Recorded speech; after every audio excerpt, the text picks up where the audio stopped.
Right, so Taj, we got reports. Harden might be open to being traded to the Nets. We heard Harden just a couple days earlier saying he's fully locked in. Westbrook wanted open. Now Harden's, he might be open to a Nets trade. So I don't see how this trade works. Like actual salary cap wise and just moving the parts. But NBA execs they could make whatever work.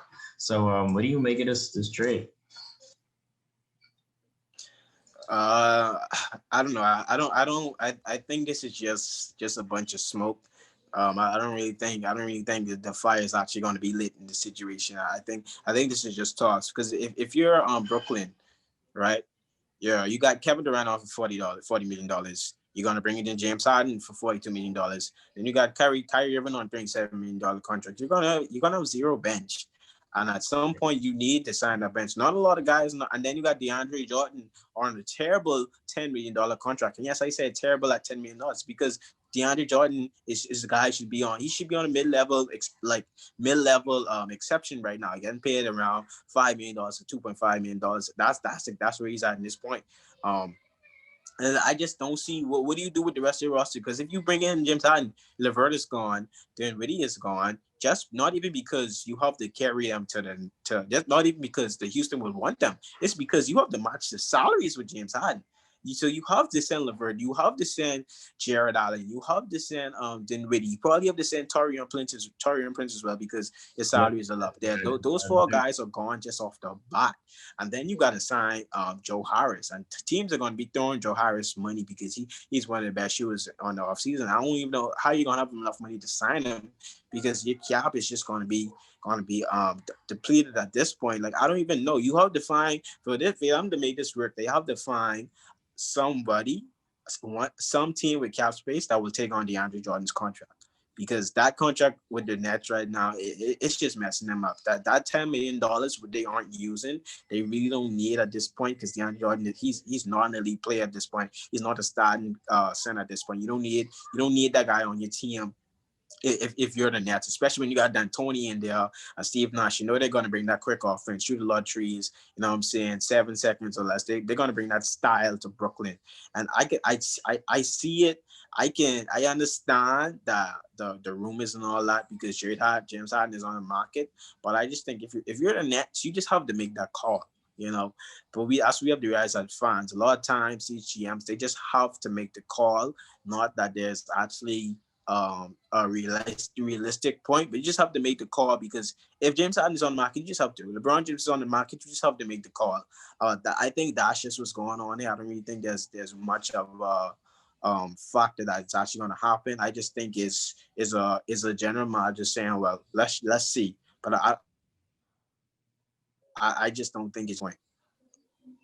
Yeah, well, this trade can work, but if you tell me I could get James Harden, Kyrie Irving, and Kevin Durant, get me, get me those guys, and then I'll figure the rest out. You know what I mean? So I don't think they're worried about their bench right now, even though they should be. But you could get me those three guys, I'll figure the rest out later.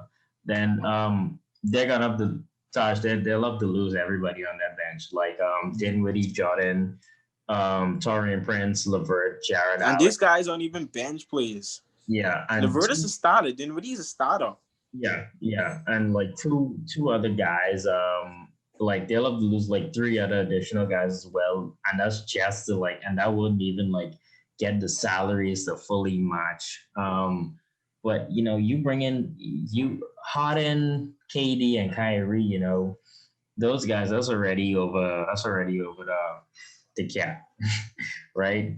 Um, I mean, and then the idea of bringing in James Harden and Kyrie Irving, I don't know how that works because none of those guys could. Kyrie needs the ball to be effective, and James needs the ball to be effective. I don't think Kyrie Irving, if someone's going to come off the ball, it's probably going to be Kyrie Irving because obviously he did it with LeBron, and I don't think it'll be a weird fit. There'll definitely be a really good three-point shooting team with James, KD, and Kyrie. But man, and then who do you have to play defense? Because none of those guys are really elite defenders. I mean, they could like hold their own, but they're not really defensive stoppers. So, I mean, in theory, like superstar power, you give me those three guys, I'll figure the rest out. But in terms of like pulling off the trade and then like filling out the rest of the roster, I don't know who they'll have. As fans, we have to be conscious that in order for a trade to happen, it has to be two partners. And if I'm Houston, why do I make this deal for Levert and Dinwiddie?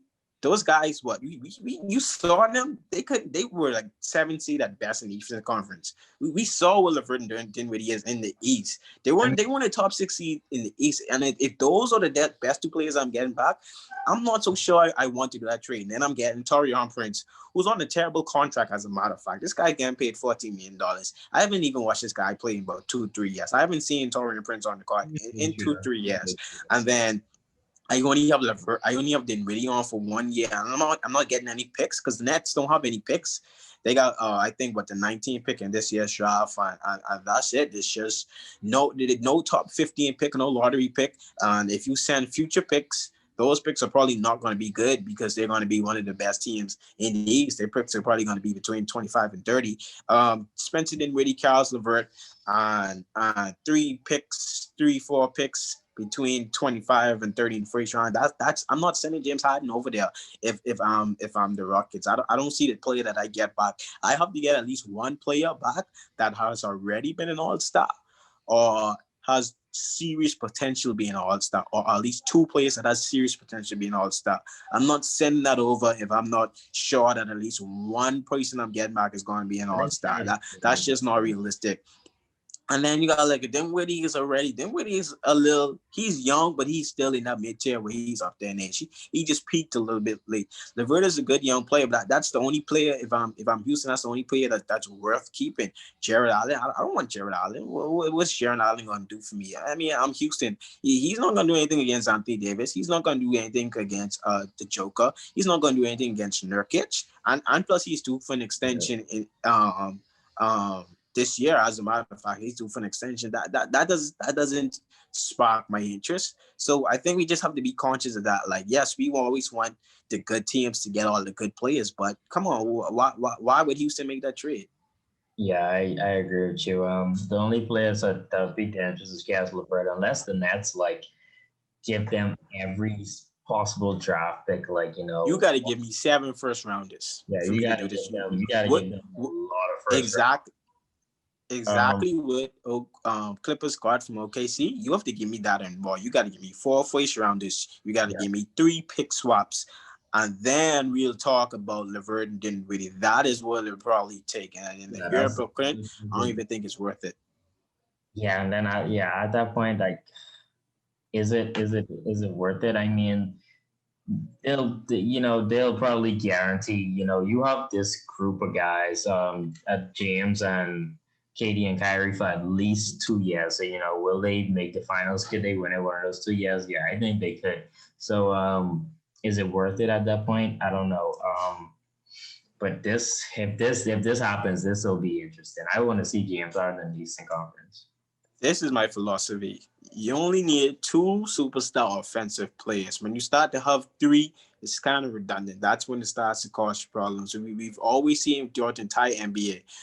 You see, when KD, it was Steph and Clay, and then it was Steph and KD, and Clay went to playing more so defense. It was LeBron, Wade, Bosh was offensive play. He went to play more defense. You're going to see the same thing with that. Whoever the Lakers bring on, it's going to be LeBron and AD, and the next guy is going to be a defensive stopper. That's the reality situation in the NBA. You only need 2 superstar offensive players. When you start to have 3, and when all 3 of those guys like the ball, and when all 3 of those guys are not really known for defense, that's when you create problems. That's if I'm going against a backcourt of James Harden and Kyrie Irving, all I'm thinking about is barbecue chicken because I'm trying to go for 30 points. I don't care who I am. Even if you're a Trae Young, Kemba Walker, I don't care who you are. Jimmy Butler, who you are. You're trying to go for 30 points if that's the backcourt you're looking at. Yeah, they the only problem I see with that is you mentioned all those super teams, like all of them had someone who could play defense in their starters.